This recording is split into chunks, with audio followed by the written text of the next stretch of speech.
చుక్కనడిగా దిక్కునడిగా చెమ్మగిల్లిన చూపునడిగా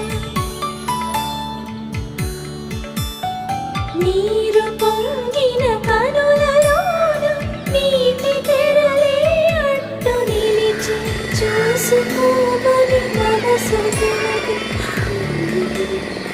మనసు మాటలు కాదు